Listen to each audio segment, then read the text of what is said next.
after the Prophet ﷺ started spreading the message of Islam and Deen, slowly in Makkah, as many as those that were listening to his message, many went against his message.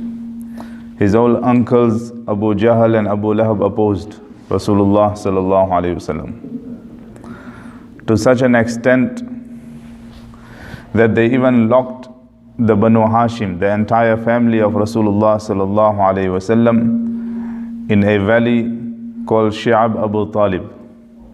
For 3 years they were boycotted. They were locked, and no food was to be transported to them. No one was allowed to do dealings in trade with them. No one was allowed to meet them or see them. Nor was anyone allowed to make a marriage proposal to that family. 3 years long this boycott lasted. Obviously in the dark, people used to go and help and assist them, those that were the close tribes and those that had a soft spot for the Muslims at that time. But besides that, there was no communication with them for 3 long years. Finally Allah subhanahu wa ta'ala decided that the scroll that was put up on the Kaaba, the treaty that they have put, overnight it was eaten by termites.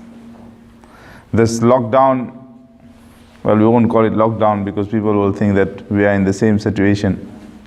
But this boycott was so severe for the Sahaba radiallahu anhum. They said at night the children's screams would be heard in the city of Makkah due to hunger.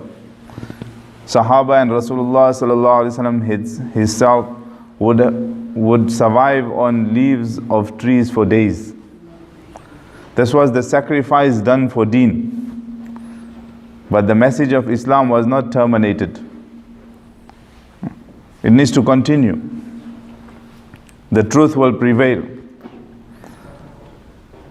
So it so happened one night Allah Ta'ala ordered termites, small little ants that would eat the wood from inside.